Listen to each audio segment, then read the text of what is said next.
Buenas tardes con todos, ¿se escucha?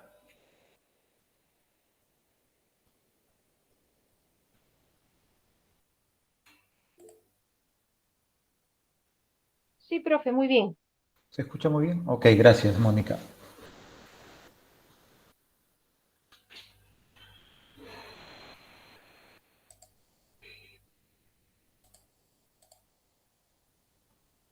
Muy bien. La semana pasada estuvimos,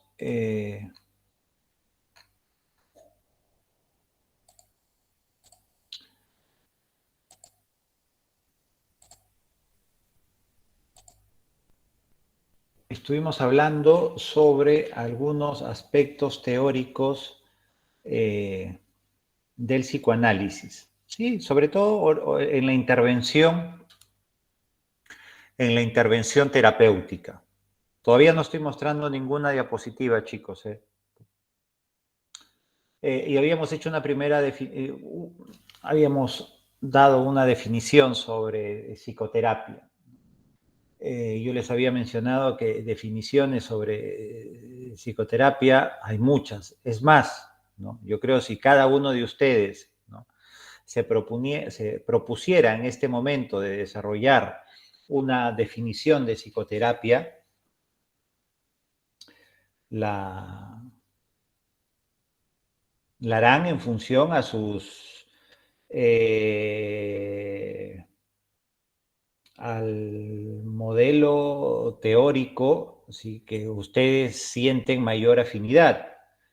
Y más adelante, cuando ya tengan mayor experiencia, mayor rodaje en la atención de pacientes, probablemente esa definición haya cambiado en algo. A lo mejor no, pero yo considero que probablemente ha cambiado, porque también la experiencia, lo que uno vive, siente, ¿no? observa, escucha, la consulta, este contenido se interioriza y de alguna manera pues va a influir, ¿sí?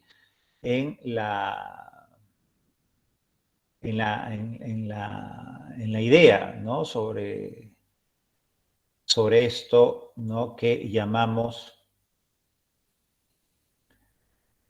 psicoterapia.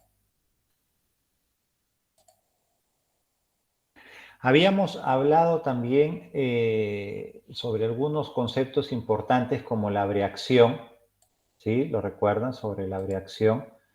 Habíamos dicho que es una descarga o liberación de la tensión emocional, habíamos puesto algunos ejemplos, etcétera, etcétera.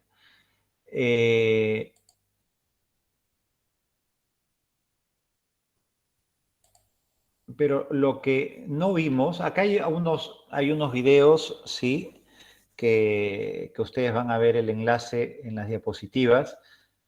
Les he agregado otro video más que me parece interesante en relación al tema que tratamos la semana pasada. Y este video, que lo he podido ver en estos últimos días, sí me gustaría mostrárselos.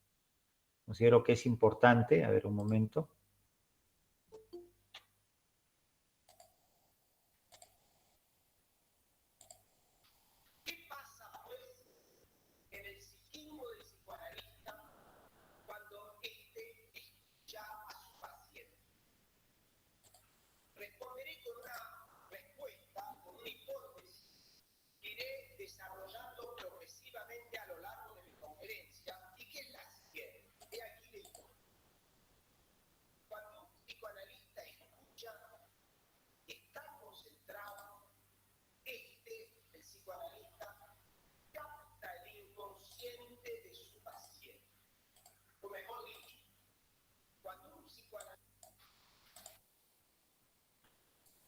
Muy bien.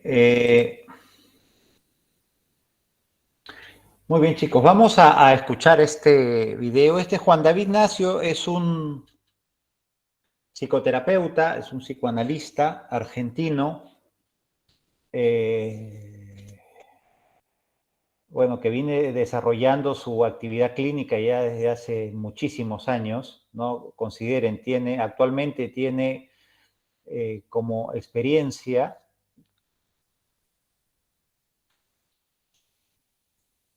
alrededor de 52 años. Es una persona bastante experimentada.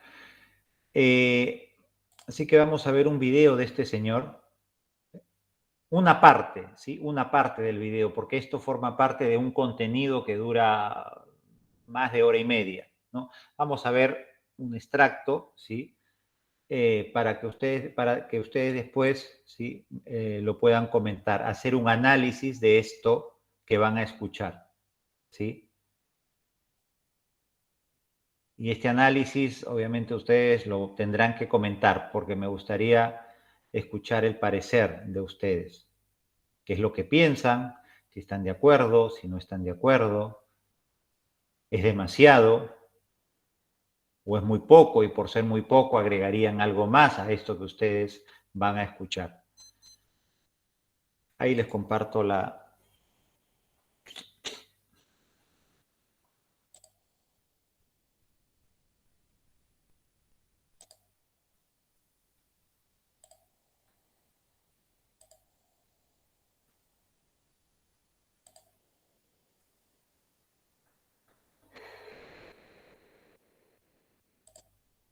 Muy bien, por favor díganme por audio si se ve la imagen.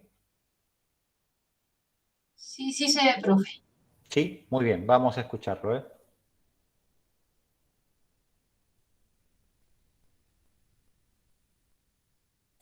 Bien, ¿qué pasa pues en el psiquismo del psicoanalista cuando éste escucha a su paciente? Responderé con una respuesta, con una hipótesis que iré desarrollando. Profe, disculpe, podría subir un poco el volumen, no se escucha. Ah, ya, a ver, un momento.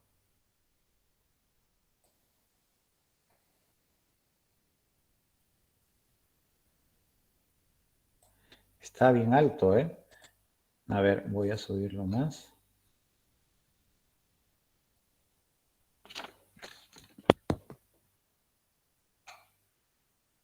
Me dicen, por favor, si ahora se escucha. Igualmente ustedes traten de subir su audio un poco más fuerte.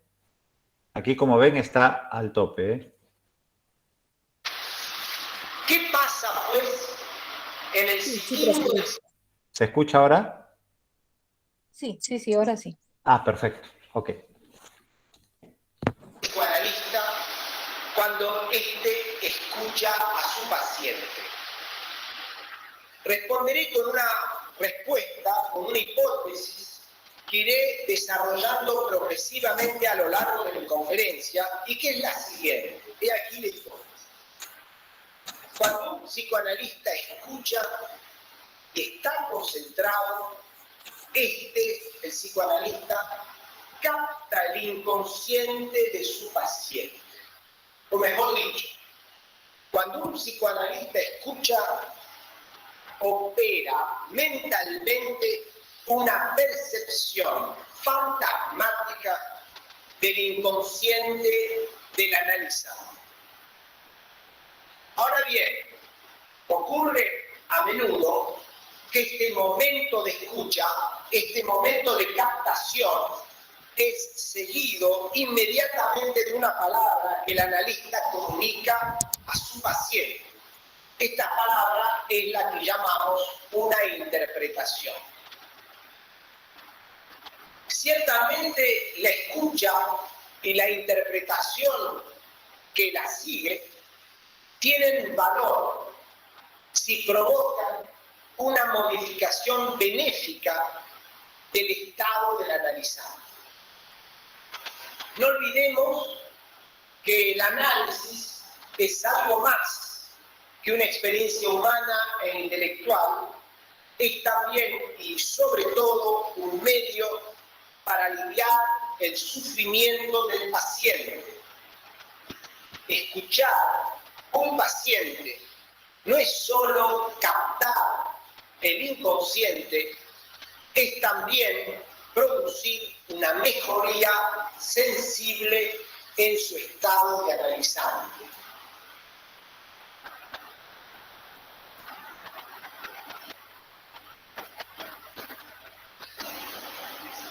Dividiré mi conferencia en dos partes. En la primera, estudiaré el trabajo psíquico, la actividad psíquica del psicoanalista mientras escucha. En la segunda parte, ilustraré mis reflexiones con un breve ejemplo clínico extraído de mi práctica y que he intitulado El caso del hombre de negro. Ustedes vieron que he utilizado la palabra escucha, pero quisiera justificar su empleo. Quisiera recordar la distinción entre el verbo entender y el verbo escuchar. Entender es la actividad auditiva de un oído que capta los sonidos exteriores que lo estimulan o las voces que lo llaman. Entender es también la actividad intelectual de nuestro pensamiento que atribuye una significación a las palabras oídas. Habitualmente, cuando entendemos lo que nos dicen, como por ejemplo en este momento ustedes que me entienden, entendemos la sonoridad y el sentido de las palabras y de las frases pronunciadas. En este caso, entendemos.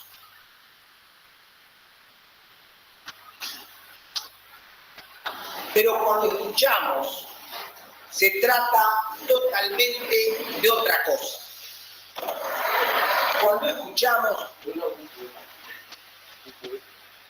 Cuando escuchamos, no entendemos nada. Cuando escuchamos, nos instalamos más allá de los sonidos y del sentido. Nos instalamos en una trascendencia del sentido. Pero entonces, ¿qué es escuchar? ¿Cuándo y cómo escuchamos? Para responder, tomemos precisamente el ejemplo de la escucha del psicoanalista y tratemos de describir lo más finamente posible las fluctuaciones del inconsciente del terapeuta cuando está concentrado y el paciente le habla. A este fin voy a proponerles un artificio de exposición que les permitirá ver, como en una película, el trabajo mental del analista.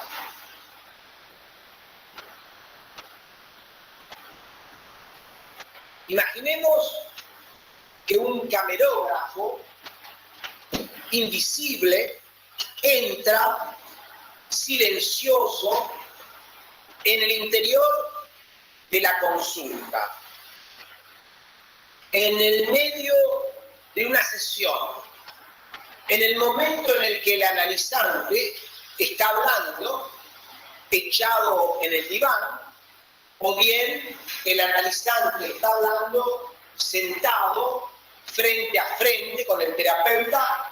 Pienso que un análisis es perfectamente posible en esta disposición de frente a frente. De eso hablaremos luego en el debate. Entonces, digamos, el camarógrafo entra silencioso y observa que el analizante está recostado en el diván o bien sentado en frente del terapeuta. Digamos que el analizante puede ser también un niño que está sentado en la mesa de juego, que habla o que dibuja. Dirijamos ahora la cámara, nuestra mirada, saquémosla del paciente, corrámosla y fijemos lo que pasa en la cabeza, en el espíritu, en el psiquismo del analista. El analista está en ese momento, en un momento muy particular. Está en el momento en que va a decir algo. No dijo nada todavía, pero está por hablar. está en silencio, pero el silencio que precede el momento en que va a intervenir. Focalicemos bien ahora toda la luz del proyector en el psiquismo del terapeuta para visualizar, poner en imágenes el proceso mental interior que ha precedido todo el tiempo, todo este instante que es el punto en que va a hablar. Este momento en el que la interpretación es inminente, corresponde, este momento en que va a hablar, corresponde a una de las etapas de un proceso que yo llamo proceso de la escucha analítica. Así, la escucha no es un hecho puntual como habitualmente lo pensamos. No es yo te escucho, no. La escucha en psicoanálisis es un movimiento que se desarrolla en 5 etapas. Ese instante en el que el terapeuta está a punto de hablar es la 4ª etapa. Y luego hay 3 otras etapas precedentes, en total 5 fases. El proceso se abre entonces con la observación por parte del analista de las manifestaciones exteriores del analizante y se termina con la 5ª fase, que es la del enunciado de la interpretación. Enumeremos desde ahora las 5 fases, los 5 tiempos del proceso de la escucha. He aquí el resumen. Luego voy a desarrollar etapa por etapa. Durante la primera, el analista observa atentamente el aspecto de su paciente. Luego, intenta comprender el sentido de las palabras y de los signos que él percibe. Durante la tercera etapa, el analista escucha verdaderamente, es la escucha propiamente dicha, y luego en la 4ª, que es para donde el camarógrafo encontró al analista, la 4ª fase, en este momento en que él va a hablar, va a decir la interpretación, y bien en esta 4ª fase ocurre un fenómeno mayor, fundamental en la escucha del analista, que es la identificación con el personaje principal de una fantasía. Finalmente, durante la 5ª y última fase, el analista propone su interpretación. Si ustedes quieren, podríamos esquematizar diciendo: el psicoanalista observa, quiere comprender, escucha, se identifica y se prepara a hablar, y la última es efectivamente la realización efectiva, concreta de la interpretación. Pero antes de desarrollar cada una de esas 5 fases, quisiera decirles cuál es la premisa que preside a todo este proceso de la escucha. Y bien, la premisa es sencillamente el deseo del analista de llegar hasta el inconsciente de su analizante, el deseo de querer captar el inconsciente. En efecto, para que una escucha se ponga en marcha, es necesario, ante todo y por sobre todo, querer alcanzar el psiquismo del otro, tener la voluntad y el firme deseo de acceder al inconsciente del paciente. En una palabra, para escuchar hay que querer ir hacia el otro.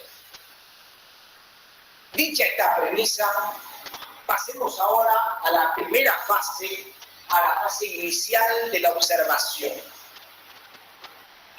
Antes que nada, debo precisar que la acción de observar es un reflejo espontáneo en todo ser humano y en particular en el clínico.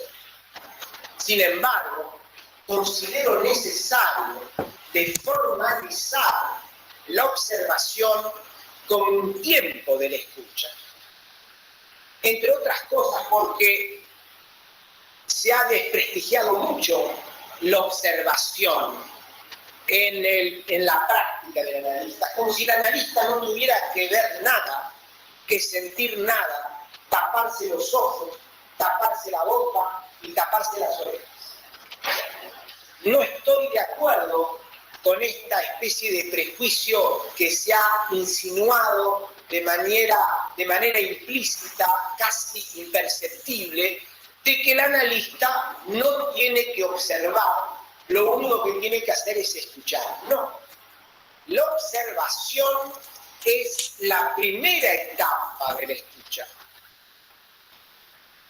El analista, sentado en su sillón y animado por la voluntad de establecer un puente, una pasarela que le permita llegar a la orilla del inconsciente del otro, el analista observa el comportamiento gestual del paciente si está sentado frente a frente y trata de entender el sentido de las palabras que recibe.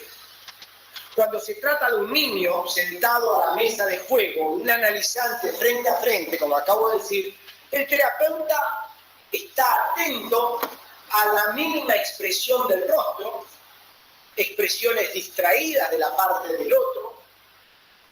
Si se trata de un niño, estará atento a su actitud lúdica, a cómo mueve las piernas debajo de la mesa, a la manera que pone la lengua cuando dibuja, a cómo abre los ojos, a cómo está peinado, a cómo utiliza las manos. Un buen analista es un buen observador. Y con frecuencia me suele dar aún una especial atención a los objetos, paquetes, carteras, bolsos que el paciente trae a la sesión.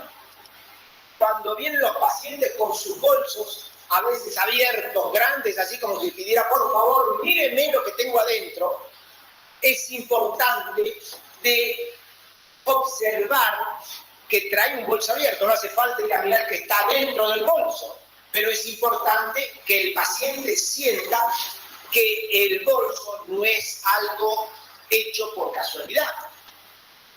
Y inclusive, muy importante, cuando el paciente está recostado en el diván y que uno no ve más que el cuerpo, o no hace falta, yo no soy un observador todo puesto a observar el cuerpo del paciente, no, por pudor, por querer concentrarme, de eso vamos a hablar luego. Yo no observo el cuerpo, pero siento, tengo impresiones que me permiten ver si el paciente mueve o no la cabeza, si se siente inquieto en el diván. En una palabra, es muy importante observar con los ojos, observar con la nariz. Sí, imagino que en la sala hay colegas con práctica y saben que muchas veces cuando vamos a buscar un paciente a la sala de espera, sentimos el olor. A veces olor de transpiración, a veces el olor del alcohol, a veces el olor de alcohólicos que han comido, masticado las chewing gum para poder sacarse el aliento, y no saben, mejor dicho, que por más chewing gum que coman y que mastiquen, el aliento viene de los pulmones y no es un aliento de la boca, y que el olor del alcohol se siente, o a veces inclusive si son pacientes psicóticos, esquizofrénicos, por ejemplo. Seguramente ustedes, debe haber colegas que tienen la experiencia con pacientes esquizofrénicos graves, me van a confirmar, efectivamente hay un olor particular del paciente esquizofrénico debido en gran parte a los medicamentos que toma y también a algo que es lo propio de esa imagen del cuerpo olfativo que se presenta cuando el paciente es un paciente esquizofrénico. Y también la observación con la mano, táctil. Cuando yo doy la mano a los pacientes, en general hay colegas que no quieren dar la mano. Lacan, por ejemplo, no daba la mano. No es mi caso. A mí necesito dar la mano al entrar y al salirse.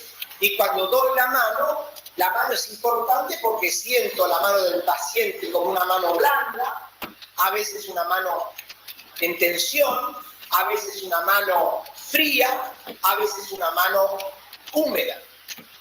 Es fundamental, en una palabra, que el analista sea un radar sensible, humano, y que esa experiencia de recepción de los sentidos la consideremos como ya la escucha. A partir de estos indicios, y en una segunda fase decía, a menudo el analista no entiende lo que se le dice y entra en un periodo de dudas. El analista duda, vacila y no comprende nada de lo que el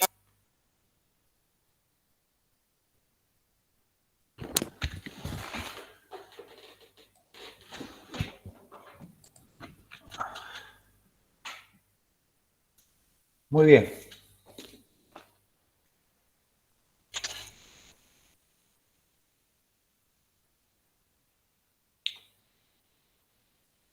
¿Comentarios? ¿Qué les pareció el video, chicos?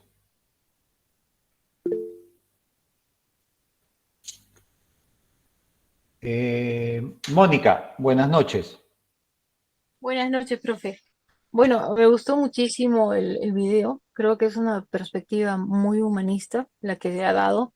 Me Ujú, gustó mucho, digamos, la manera de disgregar las fases, ¿no? Como que ujú. la primera es la observación, observar con todo, con la nariz, con las manos, con los ojos, o sea, ver exactamente qué es lo que está pasando con el paciente a través de su cuerpo. Luego el querer comprender, luego el escuchar con todos nuestros sentidos, ¿no? Luego identificar, a ver, o sea, tratar de entender qué es lo que le está pasando. Y al final, profe, algo que me gustó muchísimo es que el objetivo de este análisis del psicoanalista es aliviar el sufrimiento del paciente, ¿no? O sea, el objetivo final es producir una mejoría, no solo un diagnóstico, por supuesto, no solo diseñar en nuestra mente la estrategia que vamos a seguir, sino Así es. realmente desde la primera cita buscar una mejoría, un alivio. Así es, así es. Muy bien. Muchas gracias, Mónica. Lisette, Buenas noches, profesor, buenas compañeros. noches, Lisette. Ujú. Sí, de hecho, a Nacho lo he escuchado varias veces y me quedé pensando en que, de hecho, el psicoanálisis, a diferencia de las otras técnicas, eh, lo que pretende es llegar al inconsciente, ¿no? Y por eso es que la observación es súper importante y él hace mucho énfasis, bueno, las otras fases también, pero la observación de estas cosas que parecen... eh, que tal vez no sean tan importantes que en realidad lo son, ¿no? Para poder descubrir qué es lo que tiene detrás la persona. Me parece súper interesante. Así es, así es. He compartido el link, ¿eh? Pero igualmente ustedes lo van a tener con las diapositivas. Les pido disculpas, no, Yo voy a subir las diapositivas mañana sí o sí. Lo que pasa que desde la semana pasada estoy con toda la familia enferma con el COVID. Nada grave, afortunadamente. Primero mis hijos. Ahora está mi mujer saliendo del COVID, a ella le dio mucho más fuerte. Y ahora estoy ahí, vamos a ver qué pasa conmigo, ¿no? Pero como ustedes saben, cuando hay estas cosas en estos tiempos, ¿no? Hay que actuar siguiendo determinados protocolos, ¿no? Y cambia un poco la rutina habitual. Muy compleja la cosa, pero bueno. Yo no sé cómo estará en el Perú, pero aquí están habiendo contagios, pero a cada rato, lo sé por amistades, conocidos, pacientes mismos que a su vez tienen amistades que comentan, etcétera, etcétera. Afortunadamente, gracias a Dios, no es tan mortal, ¿no? Como ha sido hace unos pocos años, hace 2 años o hasta el año pasado. Pero igualmente es algo que estresa y cambia muchas rutinas. Así que mañana sí o sí, ¿no? De esta asignatura y de otras, las diapositivas. Mónica, ¿usted quiere decir algo porque está su mano levantada o la tenía ya levantada por su participación anterior? Sí, disculpe, profe, se quedó levantada. Ah, ya. Pero hemos visto un video de cerca de 20 minutos. Me gustaría escuchar más comentarios porque ha dicho varias cosas este señor. Ahí estaba jovencito, Nacio, ¿no? Pero bueno, ahora ya está más grande.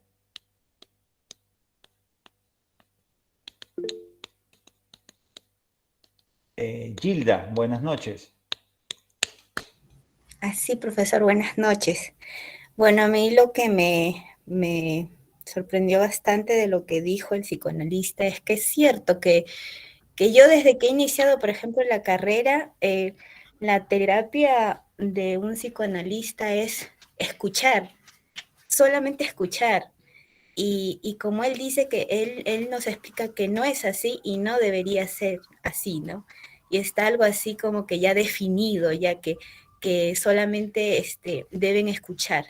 Y no, nos acaba de enseñar él diciéndonos que no, que es muy importante la observación y todas las fases que tiene ese proceso, ¿no?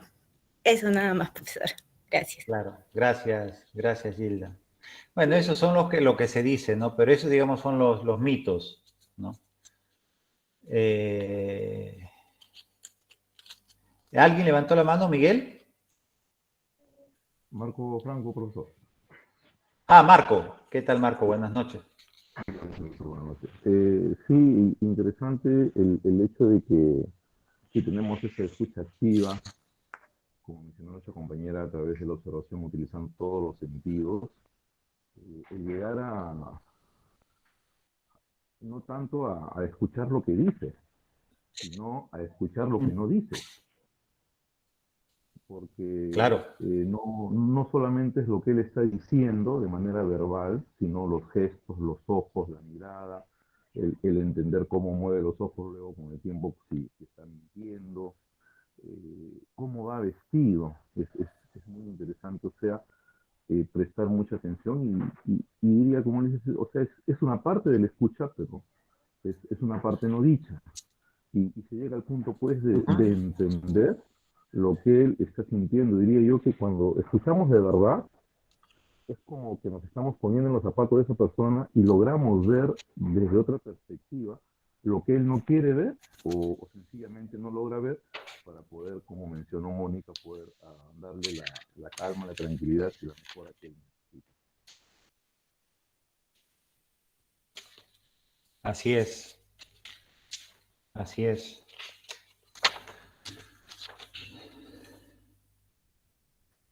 la importancia, ¿verdad? Como ustedes han escuchado a través de esta escucha, captar el inconsciente del analizante, ¿no? O del paciente. Ahora, la escucha, ¿sí?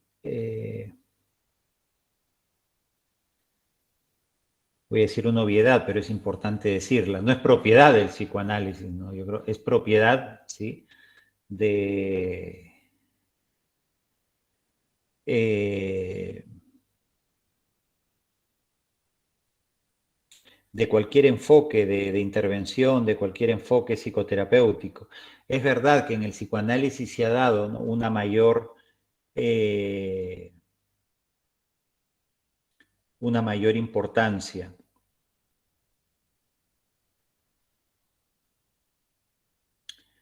Sobre todo cuando esta escucha, como decía alguno de ustedes en relación al video, esta escucha y la interpretación, ¿no?, tiene un valor en la medida que se beneficia el paciente.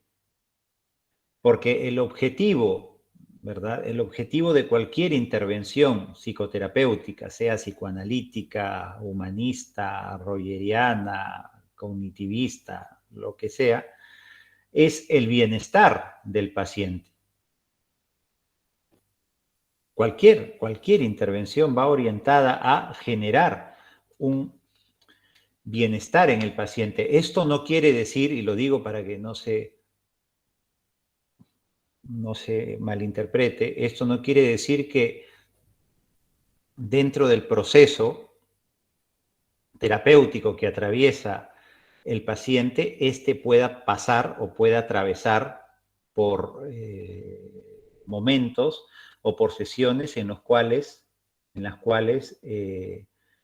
va a conectar, ¿sí?, con su dolor, con su sufrimiento, que hasta ese momento no era ni dolor ni sufrimiento, sino era rabia, era cólera, era impotencia. A eso se refiere, ¿no?, Nacio, cuando hablaba de una percepción fantasmática, ¿no?, del analizado, ¿no?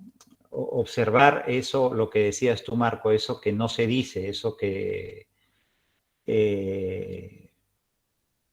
no forma parte de la figura, pero sin embargo está en el fondo, ya que muchas veces los pacientes pueden decir, ¿no?, que cuando comentan una determinada situación de que están experimentando impotencia, cólera, rabia, y es real. Y esto me ha pasado con muchos pacientes, y a ustedes les va a pasar. Pero es una parte de la realidad, porque hay otra que se aloja a un nivel inconsciente, ¿sí? Y es donde puede estar, ¿no?, ese dolor, esa tristeza, ¿sí?, que el paciente hasta ese momento no ha sabido aceptar. Y es gracias a esta escucha, ¿sí?, que parte desde la observación, ¿sí?, que parte desde la observación y termina en la interpretación, favorece esa toma de conciencia.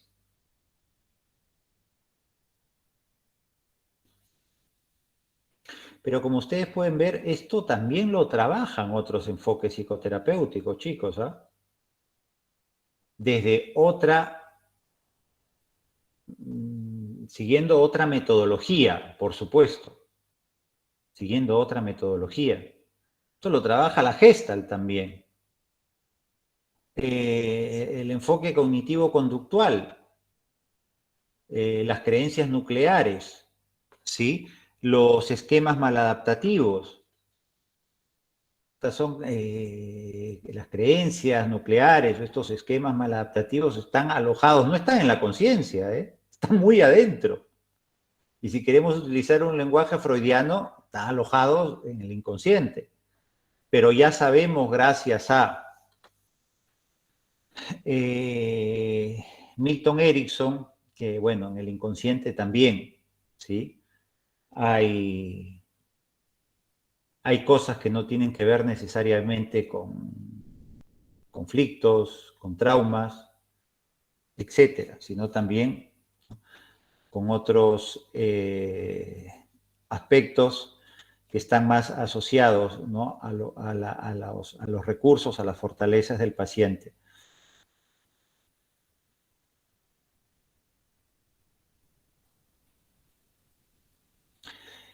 En el video que hemos visto hace la distinción, ¿sí? Y esto me parece, porque lo explica, me gustó este video, por eso se los he copiado el enlace también en las diapositivas, porque lo explica de una manera simple y amena. Pero justamente llegar a esa simplicidad es complejo, sobre todo para tratar, ¿no? Estos conceptos que a veces pueden parecer etéreos o abstractos. Y hace una distinción entre el entender y el escuchar. Un poco lo que menciona aquí Gladys, ¿verdad?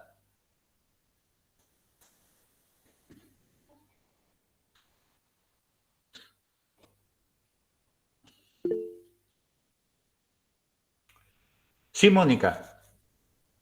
Profe, disculpe, tengo una duda. Bueno, siempre he tenido. Cuando un paciente llega por primera vez a la consulta, normalmente llega a un estado, o sea, se da cuenta que hay algún sufrimiento en su vida o problema o algo para lo cual necesita ayuda, ¿cierto? Y de una manera u otra, algunos la necesitan de una manera más rápida. Y normalmente nos han enseñado que en la primera consulta uno toma todos los datos posibles para recién proceder en una segunda consulta, plantear tratamiento y comenzarlo. Pero hay algo que nosotros podemos hacer que desde la primera consulta ya dé algún alivio al paciente. Eh, es que esto, te digo lo que yo hago, Mónica, lo que tú dices, lo que siempre me han enseñado, sí, eso es lo que usualmente lo que usualmente se hace, ¿sí? Que tiene que ver con la primera entrevista de conocimiento, de evaluación, etcétera, etcétera. Pero lo que yo hago es, sí, eso es importante, un poco para conocer, ¿no? Y tener una idea del paciente, pero paralelamente trato de que el paciente se pueda llevar algo de la sesión. Y si ese algo puede ser que se retire más tranquilo o se retire con una pregunta, con una interrogante o con una duda diferente a la que llegó, para mí ya es una sesión que fue bastante bien. Pero todas mis sesiones no las focalizo o ninguna sesión la focalizo a evaluar, a tomar los datos del paciente, porque eso es muy aburrido. Eso podemos aceptarlo, o no aceptarlo, ya tenemos que estar pues resignados si trabajamos en una institución pública donde usualmente te piden ese tipo de protocolos, ¿no? Y uno tiene que estar llenando entrevistas estructuradas o semiestructuradas. Y si tienes tiempo, porque usualmente es poco tiempo, le cuelas ahí una pruebita psicológica para que la haga rapidito y ya lo vas evaluando eso. Eso para mí es maltratar al paciente, porque como tú bien dices, muchos vienen con una pena encima, con mucho dolor, con mucha angustia, con muchas preguntas, y hay que, ¿no? Como hemos visto en el video, es muy importante escucharlos, escucharlos. También lo otro, ojo, es importante, pero no podemos ser siempre más papistas que el Papa, pues. ¿Sí? También se dice, no, si hay que evaluar, tienen que tomar pruebas psicológicas. Sí, pero también se puede evaluar de otra manera, como se puede evaluar desde la escucha, como hemos visto en este video. ¿Sí? No sé si te ha respondido, Mónica. Perfecto. Sí, sí, profe. ¿Sí?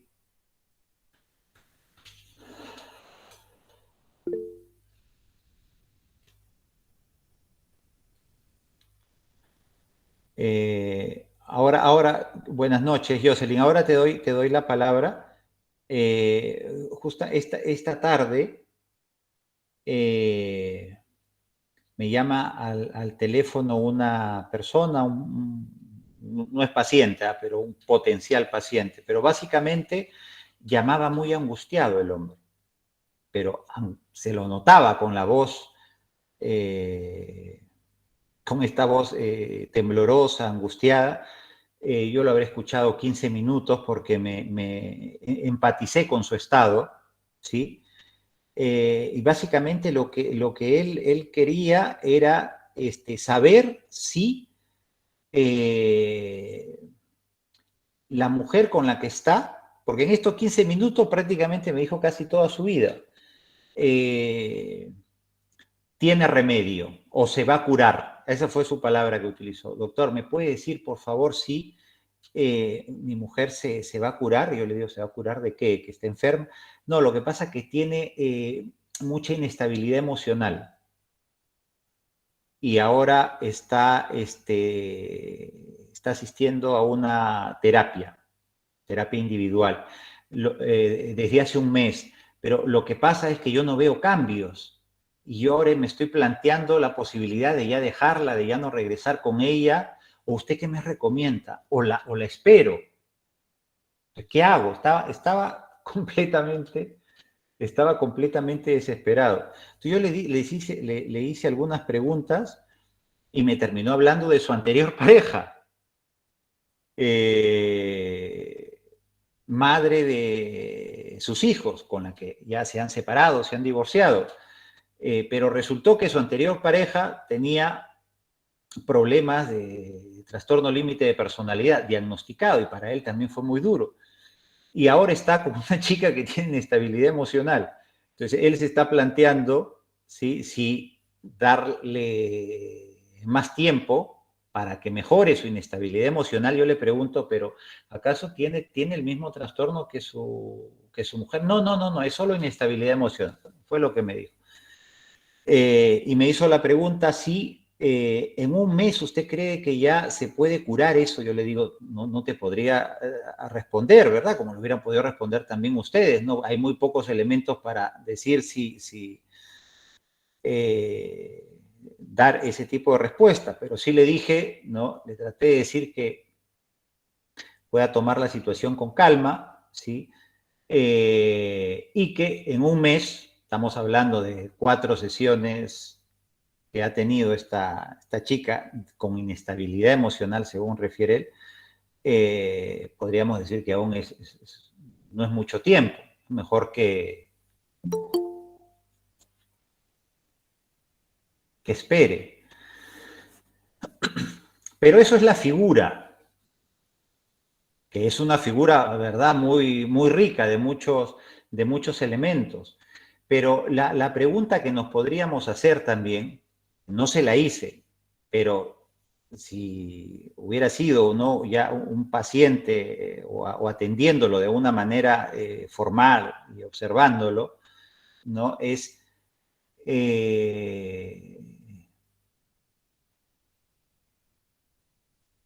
preguntarnos, ¿no? ¿Qué pasa con la vida de esta persona para que elija mujeres inestables?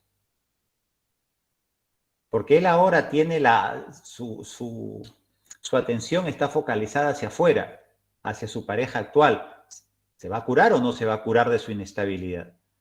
Pero ¿y él? Allí en él yo lo que noté fue y yo estaba en la calle caminando, fue mucha angustia, desesperación, temor, incertidumbre. Algo le está pasando a este señor. Algo le está pasando a este señor. Esto lo menciono, ¿no?, como ejemplo de la escucha, ¿sí? Cuán importante es escuchar, así sean a través de llamadas telefónicas. Sí, Jocelyn, buenas noches.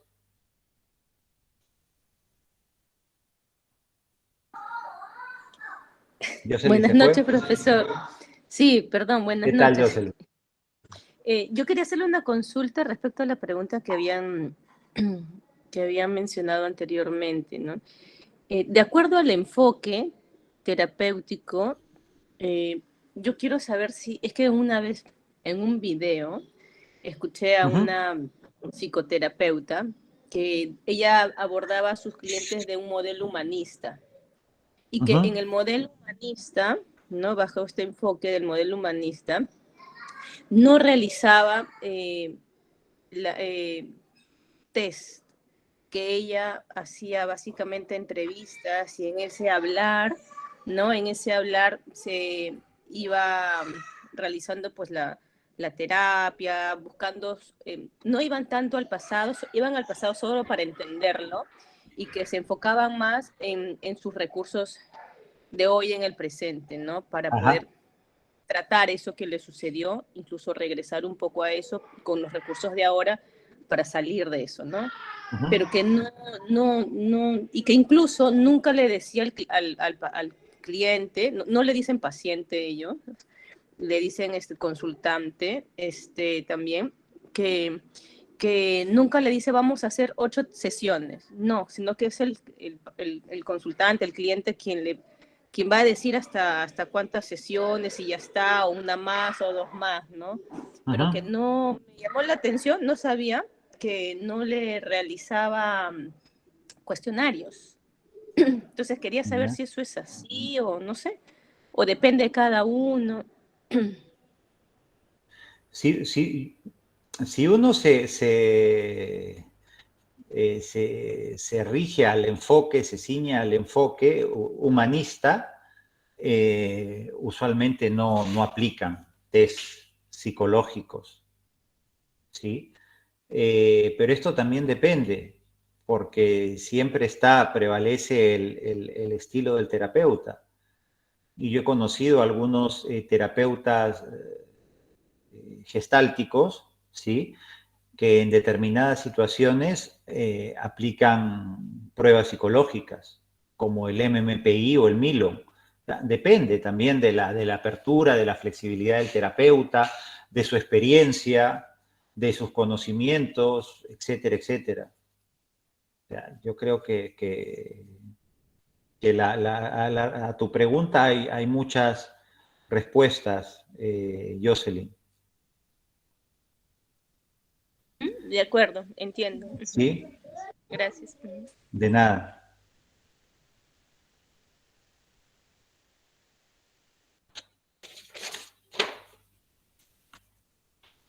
Por ejemplo, en tu caso, Jocelyn, ¿tú te sientes cómoda aplicando test, no aplicando test?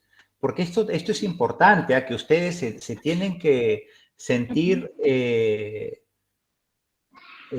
contentos, serenos, tranquilos, ¿no? Y cada vez más apasionarse por aquello que hacen.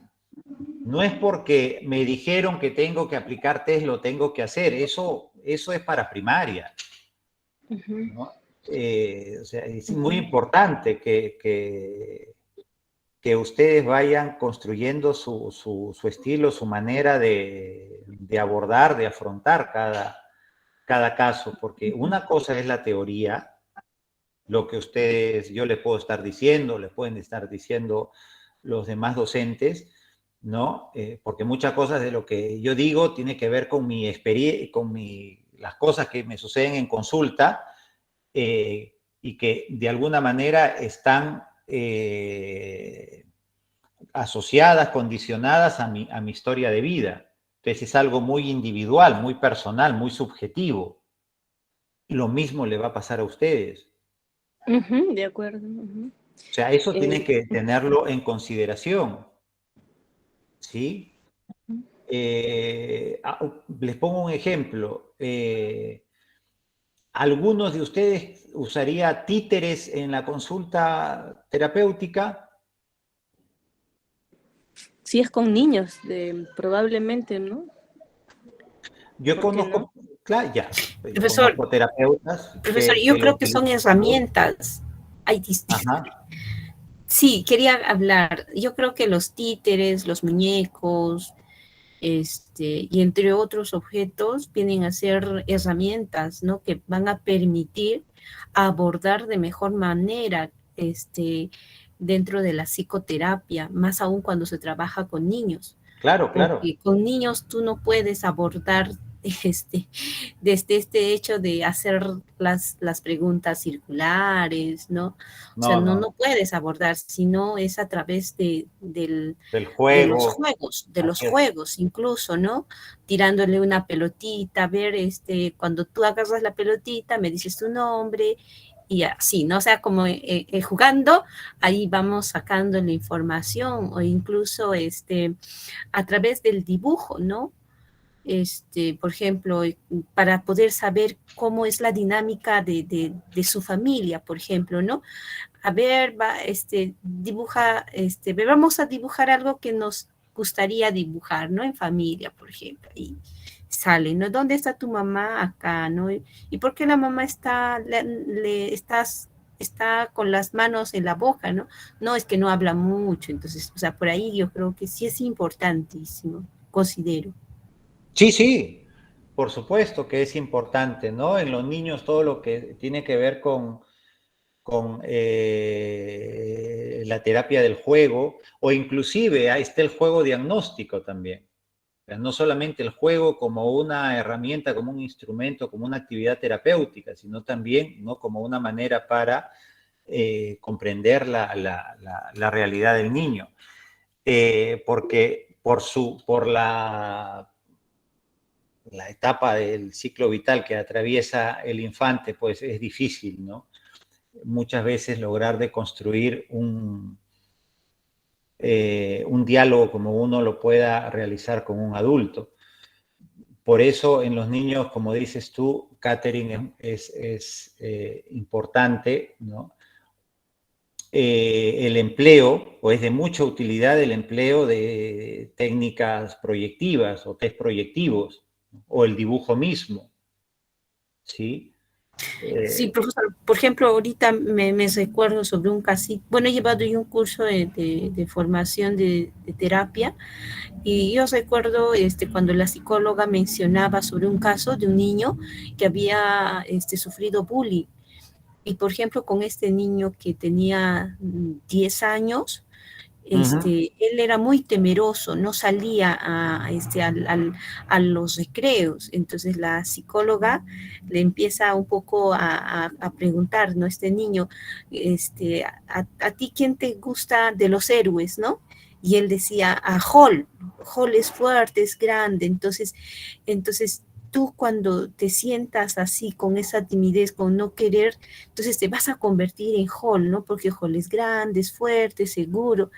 Ya, entonces yo voy a hacer el hall también, ¿no? O sea, un poco para darle, para reforzar su propia seguridad a través de los personajes que también puedan ayudar, ¿no? Y que también los niños identifican. Claro. Eso yo me recuerdo. Sí, sí, muy bien, muy, muy bonito tu ejemplo, Catherine, ¿no?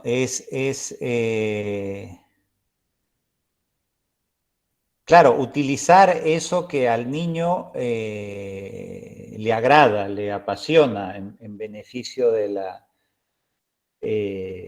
terapia. Y esto es algo que no solamente se hace con niños, ¿eh? Esto se puede hacer con adultos, ¿sí? Yo siempre les pregunto a mis pacientes qué les apasiona, qué les gusta, porque eso dice mucho de ellos. Y eso que les apasiona, eso que les gusta, se utiliza en terapia, lo utilizo en terapia.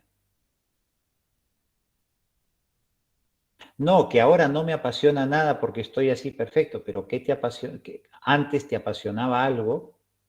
No siempre te la dicen a la primera, también es verdad, porque el momento que están atravesando, pues, eclipsa, ¿no?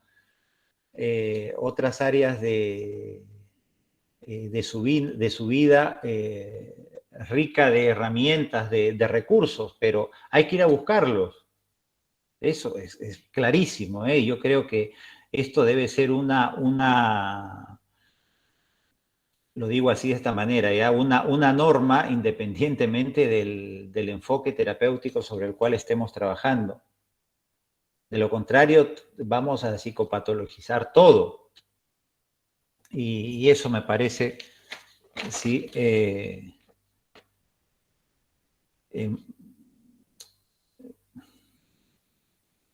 no considerar, ¿no? Viéndolo de un lado humanista, ¿no? Las potencialidades del paciente. Porque si el paciente no tiene potencialidades, entonces, ¿qué vamos a hacer con él? Le podemos enseñar, pero es un trabajo mucho más complicado, ¿eh? Mucho más complicado. Y esto que les estoy diciendo no es nada nuevo, esto lo utilizaba mucho Milton Erickson.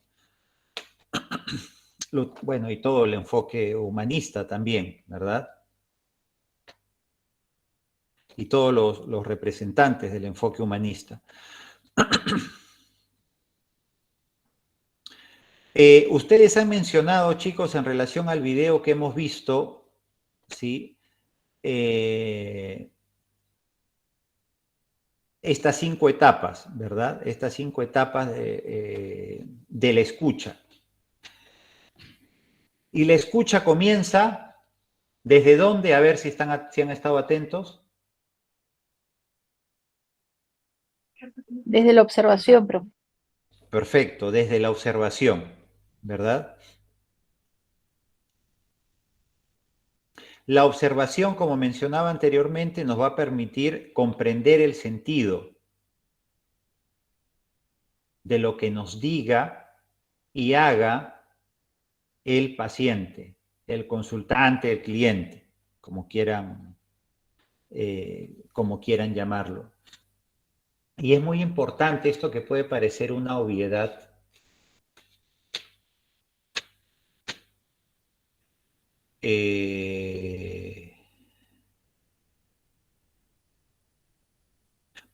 Les hago mejor la pregunta a ustedes.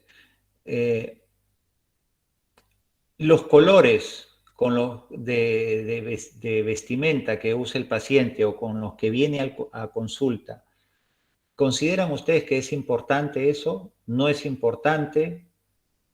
¿Depende? ¿Qué piensan ustedes? ¿Lo pasamos por alto?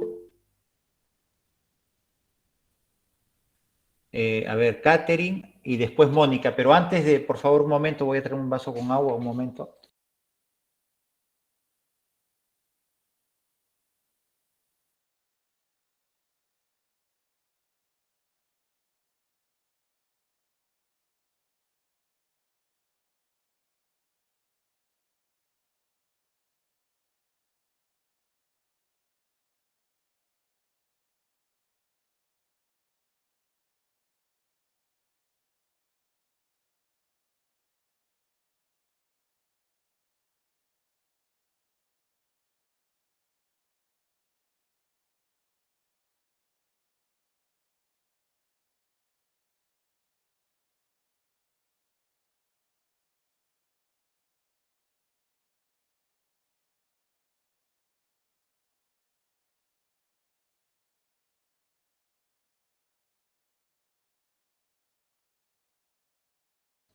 Muy bien. Catherine, adelante.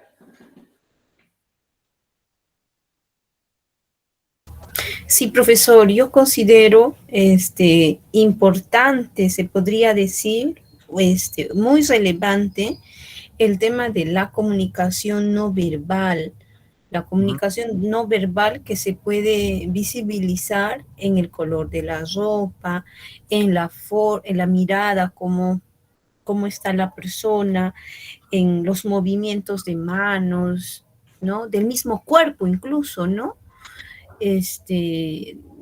O sea, es bastante importante no solamente darle la importancia a la comunicación verbal, a lo que nos dice, sino también a todo movimiento corporal y color de vestimenta y cómo está vestido. Yo creo que sí es importante, ¿no? Por ejemplo, yo recuerdo a una adolescente, ¿no? Que viene a consulta y la cafarena con la que estaba puesta lo tenía hasta más de lo normal, pues, no sé, como que agarrando con los dedos, ¿no? Los tenía bien abajo, ¿no? Agarrando los dedos. Entonces, ¿Ya? y había una forma de protegerla, de poder cubrir sus manos, ¿no? Y entonces, a ver, vamos a pararnos, la psicóloga le dice, ¿no? Vamos a pararnos y vamos a hacer un ejercicio de estiramiento un poco para iniciar la sesión.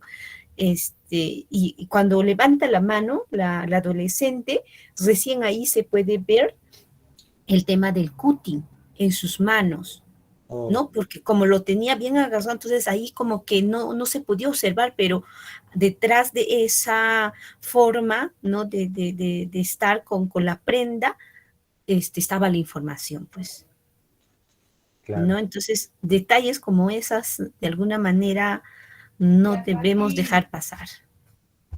Así es, así es. Estaba cubriendo su dolor. Suele suceder, ¿eh? Con niñas, adolescentes, sí, sí, sí. A mí me da mucha pena eso, pobre. Mónica, usted levantó la mano. Sí, sí, sí, quería decirle que, bueno, al margen, además de lo que la compañera decía, que es ciertísimo esto de los colores, a mí es el olor importantísimo, ¿no? Desde Ajá. una persona que, lo que decía el doctor, ¿no? En la ponencia, si viene, por ejemplo, un paciente que ha tomado, que ha fumado, o incluso en el mismo aspecto personal, ¿no? Uno se da cuenta si se ha preparado o no para la consulta. Y bueno, tantos detalles, ¿no? Que realmente son indispensables para hacer un perfil del paciente de inmediato, ¿no? Así es, todos los sentidos, ¿verdad? Pero para poder lograr eso, es muy importante, como decía este psicoterapeuta Nacio, Juan David Nacio, es muy importante querer ir hacia el otro, desear ir hacia el otro.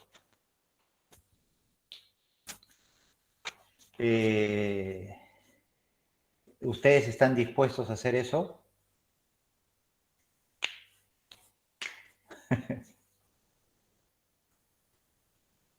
En realidad es todo un reto, profesor.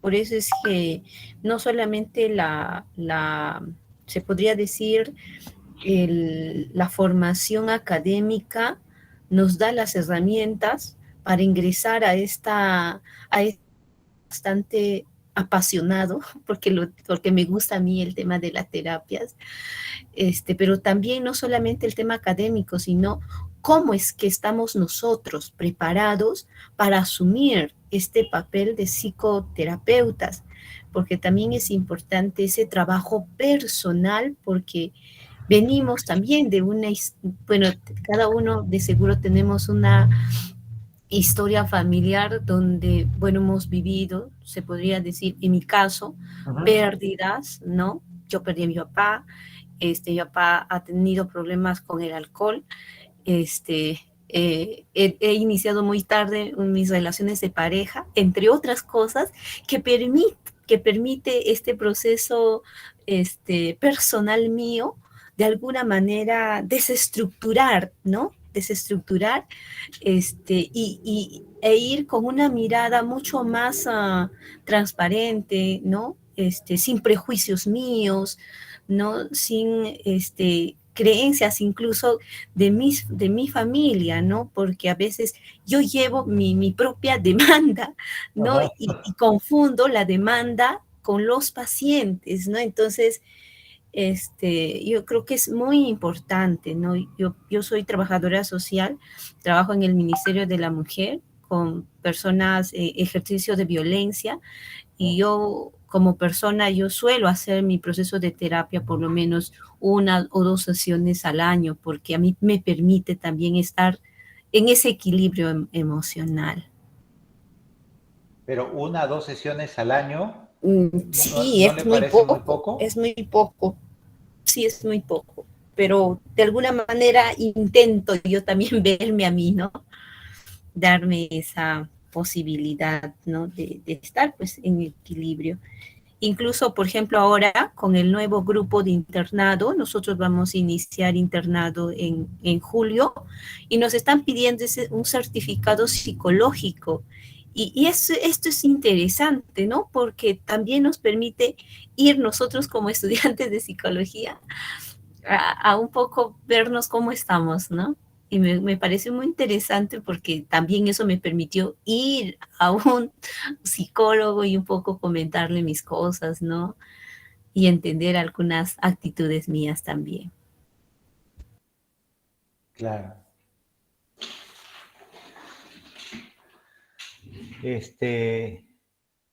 Yo considero que los que estudiamos psicología somos los más neuróticos que otras facultades.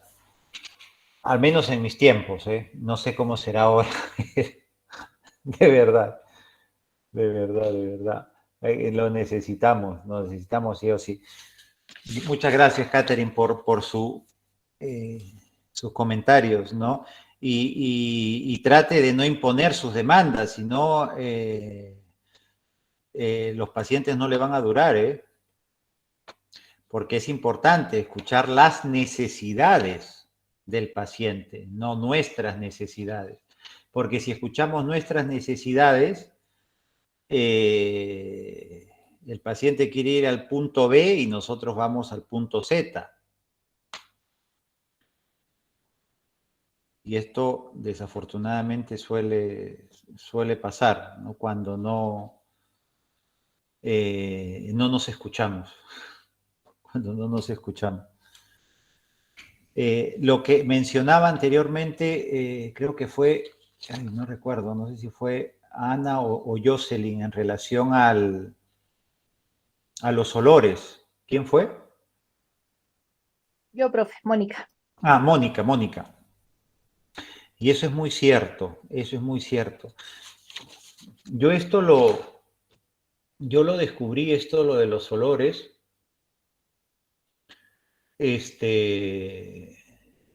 no porque me lo dijo algún maestro, ni mucho menos, que al menos que yo recuerde. Si no, esto yo lo descubrí cuando, creo que se los comenté, cuando yo quería hacer inicialmente mi tesis de licenciatura sobre el chamanismo, que me interesaba, me sigue apasionando ese tema. Y me metí, obviamente, ¿no? De lleno a entrevistar a algunos chamanes, inclusive compartiendo experiencias con ellos, ¿no? Y construyendo una amistad, un vínculo con ellos, porque fui varias veces haciendo entrevistas, observaciones, etcétera, etcétera.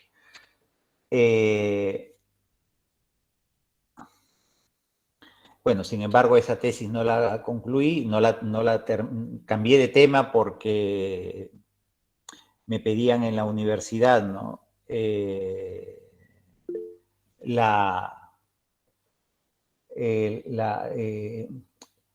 sea cuantitativa, que mi trabajo sea principalmente cuantitativo y donde tenga que aplicar instrumentos para que pues mis hallazgos tengan una mayor validez, estas cosas. Pero bueno, igualmente yo seguí ahí visitando a estas personas, observando, paralelamente iba leyendo libros sobre el chamanismo, y les puedo decir que hay muy interesantes, no tanto de psicólogos, es principalmente de antropólogos, sociólogos y por ahí de algunos psiquiatras, ¿no? Y uno en especial, si recuerdo bien, Carlos Alberto Seguín, ¿no? Que es un trabajo muy bonito que tituló Psiquiatría Folclórica.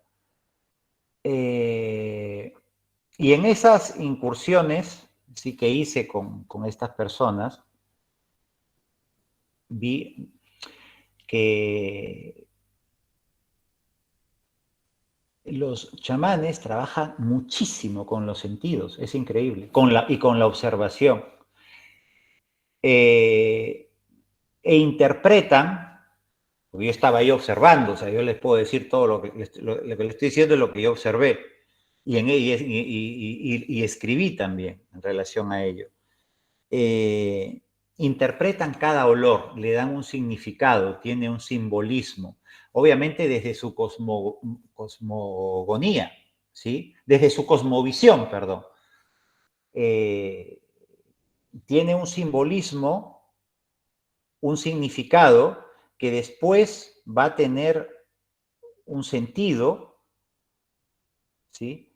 No solamente para el paciente, sino le otorga el chamán ese sentido a través de la interpretación, con un objetivo muy claro, y es propiciar bienestar al paciente, curar al paciente. Y esto también lo menciona Carlos Alberto Seguín, ¿no? Cuando habla de la psiquiatría folclórica. O sea, hay muchas cosas que son muy similares entre lo que nosotros hacemos en la clínica, en la psicoterapia, con lo que, ¿sí?, los chamanes ya desde hace más de 2000, 3000 años, se pierde en la memoria, han venido haciendo. Me has hecho recordar esto, ¿no? A propósito de los olores, Mónica. Antes de darle la palabra a Yanit, por favor, aquí veo en el chat, si alguien, es la misma Yanit que pone, está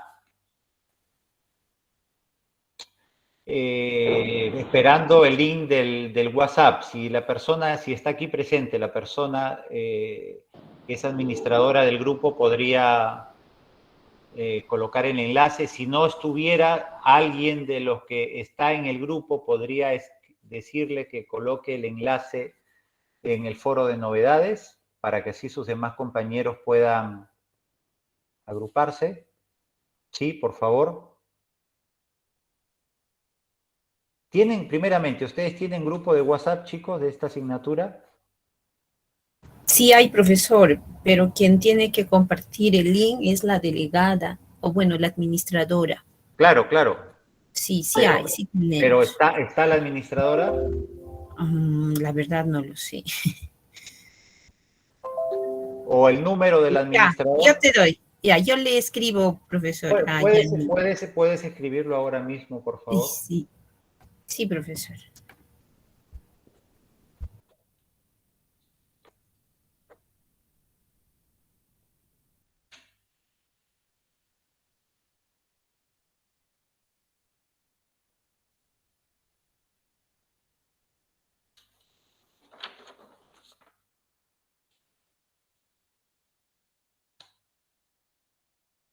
Ahí está, Yanit. Profesor, tal vez antes de finalizar la clase, ya que nos queda algunos minutos, sería importante pueda explicar un poco el PA3, bueno, conversando con mi compañera que vamos a hacer en grupo y con otras compañeras también, no está tan claro, no sé si por favor usted nos pueda dar mayor alcance. Claro, a ver, déjame ver, por favor, un momento.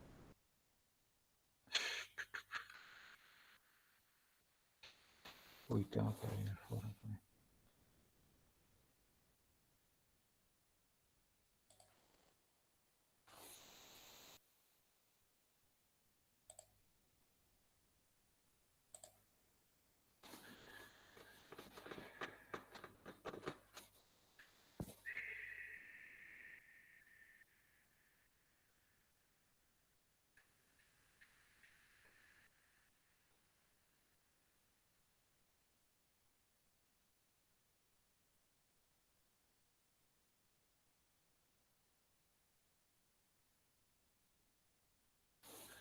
A ver, un momento, estoy teniendo aquí.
A ver. Ya.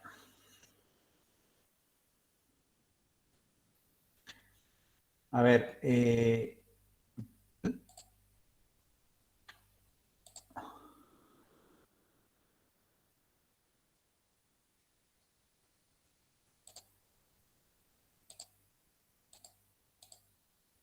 muy bien. Chicos, antes de hablar del PA3, ¿sí?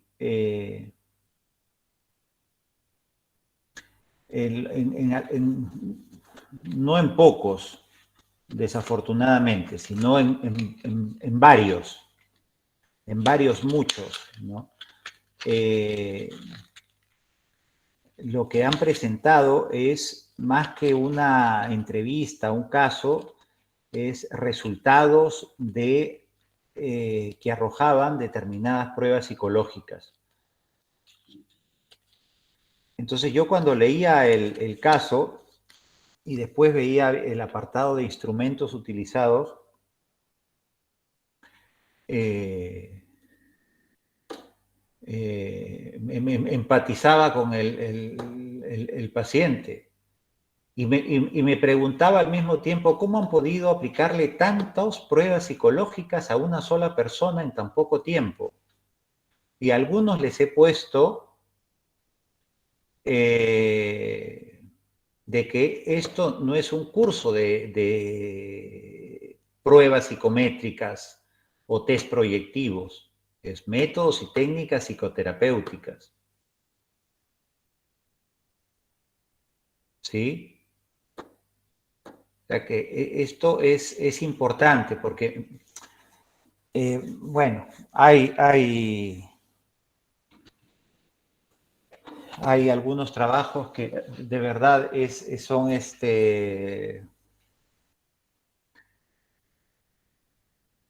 sospechosos, ¿sí? Son sospechosos. Así que por favor que en el PA3, ¿sí? Yo la primera sugerencia que les doy es que traten de ser creativos. Inclusive he visto algunos trabajos en el PA2 que el contenido era de 50 o 40 hojas, 50 hojas. Había uno de 60 y pico hojas. Ustedes me comprenden, ¿verdad? ¿sí? Léanme mi inconsciente en estos momentos ahora que me están escuchando. ¿Qué pensarían de esos estudiantes? ¿Sí? O sea, tratemos de hacer algo pequeño, pero bien hecho, pero sobre todo auténtico, real. ¿Sí? Real.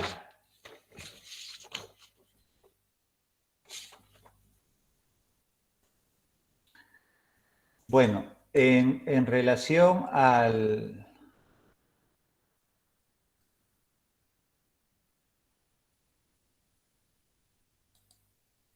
al PA3, a ver.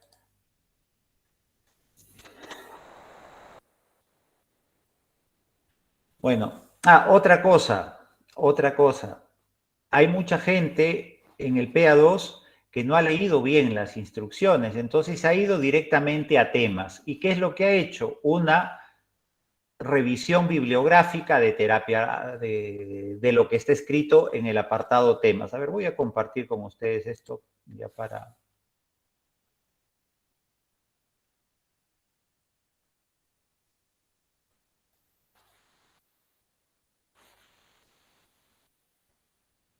¿Sí? Entonces lo que han hecho es, han desarrollado esto como temas, ¿sí? Y lo han desarrollado revisando materiales bibliográficos. Eso no es el trabajo, ¿sí? El trabajo práctico es grupal. Aquí dice que es grupal. Entonces, si es grupal, no puede ser individual.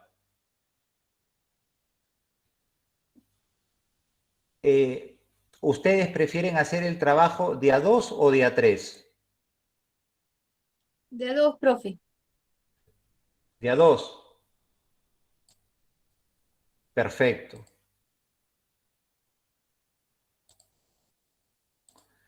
¿Están de acuerdo los demás? Lo hagamos de a 2. Sí, profesor. Perfecto. Entonces, ustedes en el grupo que tienen, pongan ahí en su grupo de WhatsApp que es de a 2. Y ya ustedes se agrupan por afinidad. Y algo que ya lo he dicho, me parece anteriormente, es del mismo NRC. ¿Sí? Que tengan el mismo NRC. Vamos a la rúbrica.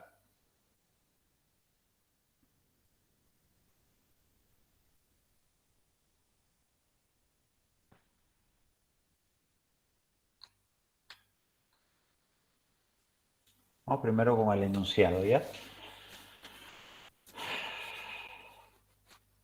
Se trata de un trabajo grupal de 2 personas. Ustedes tienen que elaborar un proyecto en donde se desarrolle desarrollar un diseño de un programa terapéutico, considerando con detenida atención que éste tome en cuenta la necesidad clara, ¿sí?, de la unidad de análisis de uno de los casos de los participantes.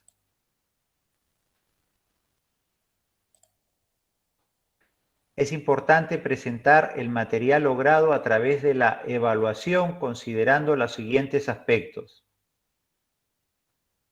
Datos, bueno, esto algo muy similar a lo que ustedes han hecho en el PA2, ¿no? Motivo de consulta, aunque esto es un poquito más centrado a la intervención. Motivo de consulta, ¿sí? Los datos sociodemográficos se refiere del paciente. Motivos de consulta. La demanda terapéutica. Breve descripción de la persona, que es algo que ustedes también, algunos en el PA2 lo han hecho.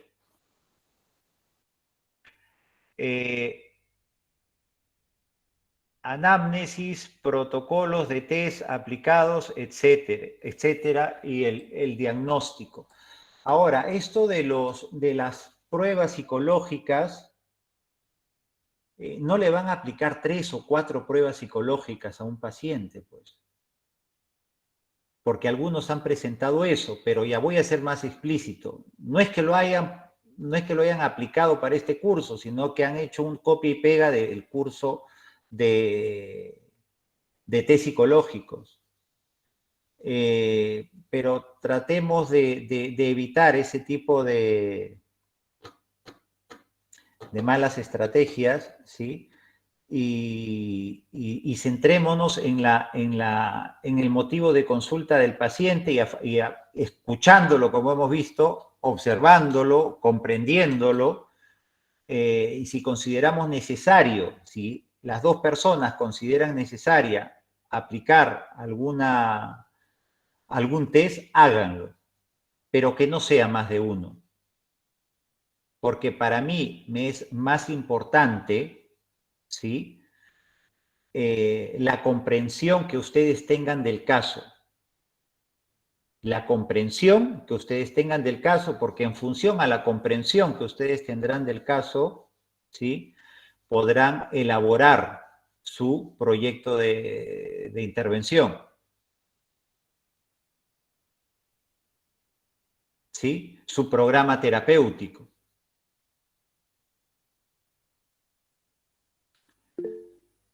Dice, seguidamente presentar la estrategia psicoterapéutica planteada de acuerdo a la selección de la unidad de análisis principal del caso. El presente trabajo práctico debe tener en cuenta los siguientes criterios para su elaboración. Selección de la unidad de análisis, necesidad del caso, diseño de estrategias, enfoques psicoterapéuticos. Bueno, si quieren trabajar sobre un solo enfoque, háganlo, pero tampoco vamos a exagerar con los enfoques. No, si ya van a hacer un trabajo de a dos, bueno, pues pueden hacerlo, pueden plantear dos enfoques en caso no haya un acuerdo entre el grupo, el grupo que está realizando el trabajo.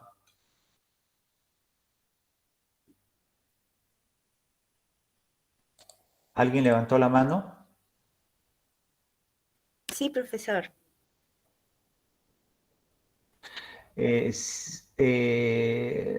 Gilda. Gilda, sí. Usted ha hecho una pregunta aquí, ¿no? Si puede colocar solo los resultados del test aplicado. Sí, pero lo que le quería decir era, si nuestro PA2 fue a hacer un informe psicológico de nuestra entrevista, ¿no podría ser el PA3 centrarnos, según el diagnóstico que nos resultó en el PA2, centrarnos en diseñar nuestro programa terapéutico? Claro, es lo que está diciendo aquí, ¿no? Entonces podemos utilizar la entrevista que ya hice para mi PA3. Su entrevista. Su entrevista del El PA2. PA2 y trabajar en eso y hacer mi diseño. Sí, ya con el diagnóstico que ya tengo. Claro, podrían hacerlo, sí. Así es. Pero ojo, porque yo recuerdo y esto por favor, es que es sentido común, pues. Yo recuerdo ya hace algunos ciclos atrás, algunos alumnos mostraron su mismo PA2 y solamente agregaron un párrafo de 3, 4 líneas. Su programa terapéutico.